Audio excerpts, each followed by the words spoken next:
What's going on, YouTube? This is Marty coming to you once again with my view. First of all, I like to say I'm terribly sorry. I've been having some YouTube issues with this new policy they have. It's very strict and it's really affecting a lot of people, good and bad. Unfortunately, a lot of the good YouTubers who are trying to do the right thing is getting caught up in this mess also. So I apologize. The reason why it's taking me so long to do videos. Also, this video right here, I'm actually doing at the request of a subscriber. Her name is, I think, Callie. I want to make sure I'm pronouncing it right. It's Callie, I think. So she wanted me to do a reaction video to Brandon Tatum take on the Galveston incident where the guy was walked down the street by two horse patrolmen with a rope tied to his handcuffs.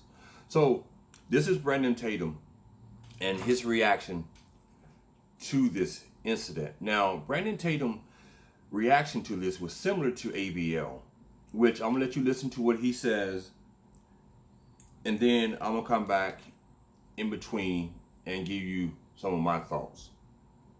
Police incident in Galveston, Texas, involving a mounted police officers and the black guy who was a criminal. Now let's set the precedent. This guy, first and foremost, was doing something illegal. Trespassing. Caught in the middle of trespassing by officers on mounted horses.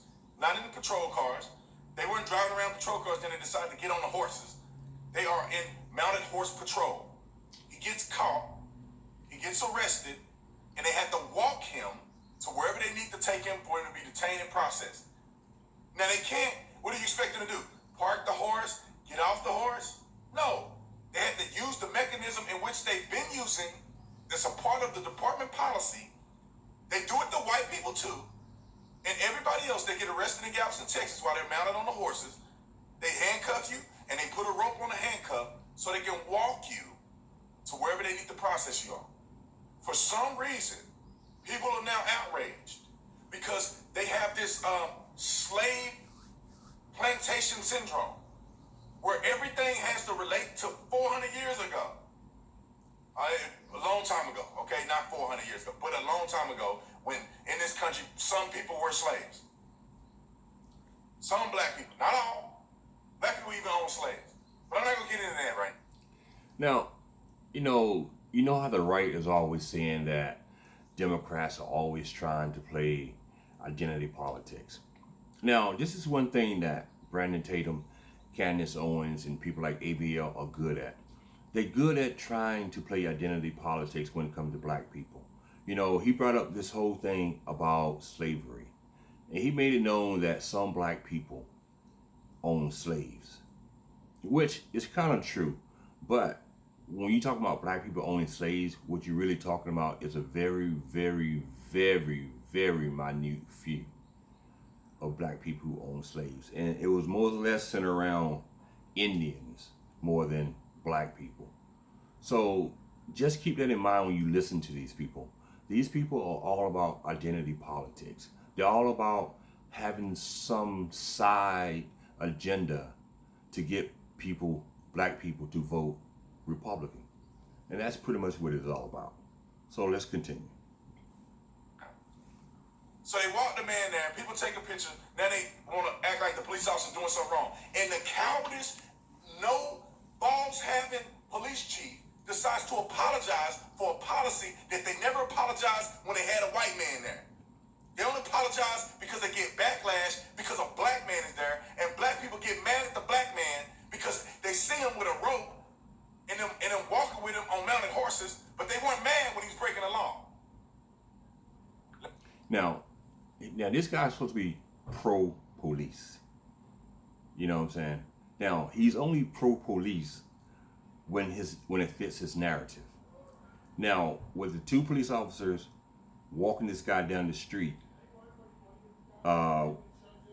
changed with handcuffs behind his back, and they had a rope tied to the handcuffs, he's fine with that. He's fine. But when it comes to the police chief coming out and making a statement against that, he wanted to go off against the police department. Now also with this, if you notice, he's blaming black people for blaming the black guy. You know, but one thing he's failing to mention is this guy is homeless for one thing. And number two, this guy has mental issues. So it's not as simple as 1, 2, 3 that this guy went out and committed a crime and he got caught and everybody's in uproar over it. It's not that simple. But let's go on.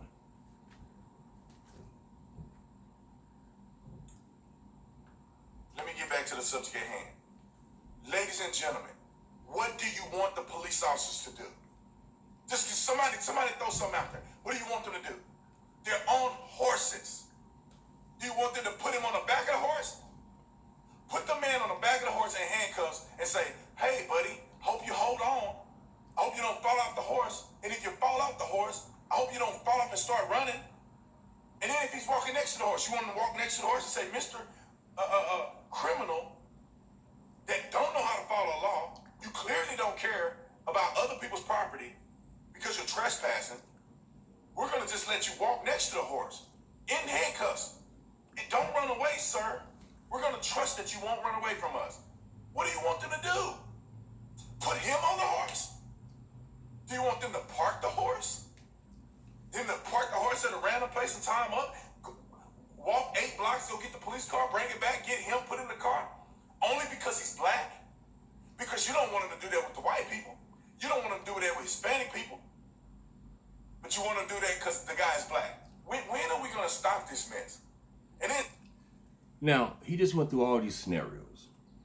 Now, he went through all these scenarios after the fact he just sit here and rip the chief a new one. Now, why would you rip the chief a new one when the chief just explained to you what they should have done?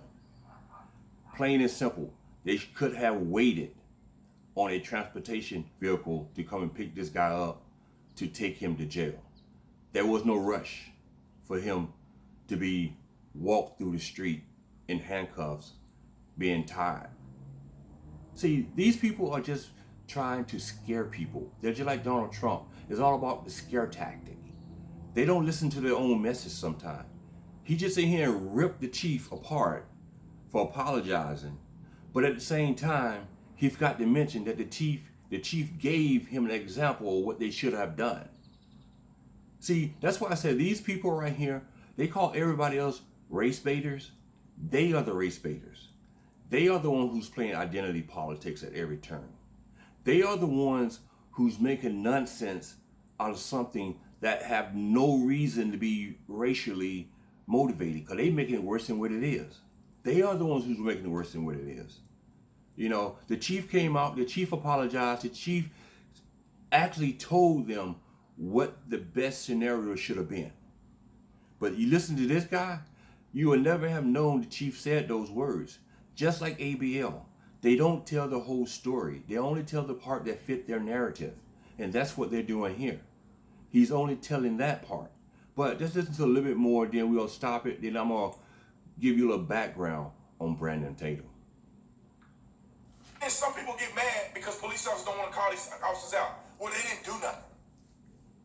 And I'm going to say this, and I say this in every video. If you weren't a police officer, you ain't never put on a badge, understand that you know half of what you're talking about. You ain't never been there. You don't know policy. You don't know protocol. You don't understand the political climate on the police department. That you've been arresting people and putting them in ropes and the rope wasn't even around his neck or something. It was on the handcuffs. You put a person, you arrest them and you tie them to the rope when you're on a mounted horse for probably 50 years. Never been a problem. All of a sudden in 2019, it's a problem.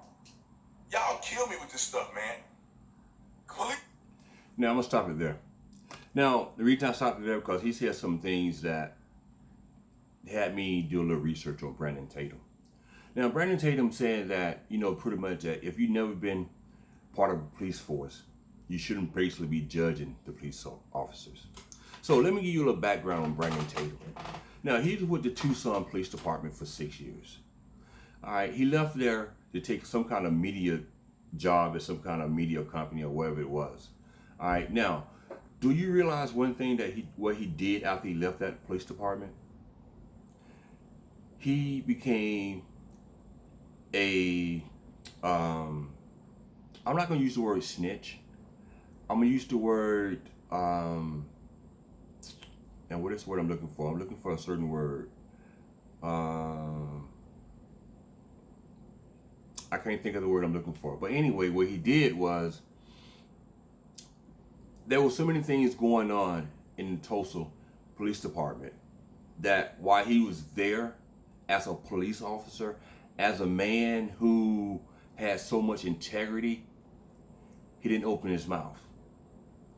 But once he left, he decided to open his mouth and talk about how the morale of the department was so low and how people was not coming to work, how they was having 30 to 40 call-ins a night or per shift, or they had 2 or 3 officers per shift going out, or they had crime that they couldn't solve or they couldn't investigate because they didn't have the right personnel in that department. Now, this is a guy who has so much integrity when it comes to police officers. Where was your integrity, Brandon, when you were serving the Tucson community, when you knew there were so many issues going on with that department, but you failed to say anything while you was there? And then all of a sudden you decide to leave, and then that's when you get brave to spill all the beans. What was your integrity then, Brandon? You're always talking about the police officer are brave and they are so respectful and they got all this integrity. What was your integrity after you just spent 6 years? You only spent 6 years as a police officer. So it's not like you had a full career, all right? You didn't do enough time to even put in enough pension time to retire from the Tucson Police Department, Brandon. So when you sit back on your couch at night and you talking about all these people disliking the police officers, how the police officers are so good for the community, where was your integrity when you letting all those crimes go unsolved? When you was going to when you didn't have enough police officers to service the people of your community because the morale was so low? Why didn't you speak up when you was there in the police department? Why did you wait until you leave in order to say something? Why, Brandon? Why? You know why, Brandon? Because you just like all the rest of the cops. Y'all protect each other. That's why. You don't care about the community. You didn't care about Tucson. You didn't care about the Tucson community. You didn't care about protecting and serving them. Because if you did, Brandon, you would have said something to someone in higher authority about the low morale in that police department that was having 30 to 40 officers call out per night or per week or however it was. Brandon, you're a fraud like all the rest of them are. Use this police officer crowd just to get money. That's it. You don't care about the police forces in this country. You didn't care about Tucson police force when you served there for 6 years. But you got the audacity to sit here and make videos about people mistreating cops.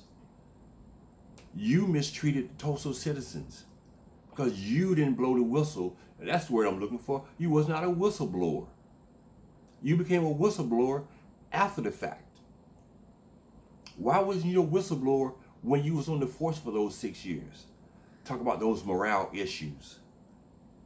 Why, Brandon? Why? Because you don't care. That's why. You only care about the greenback, the almighty greenback. That's what you care about.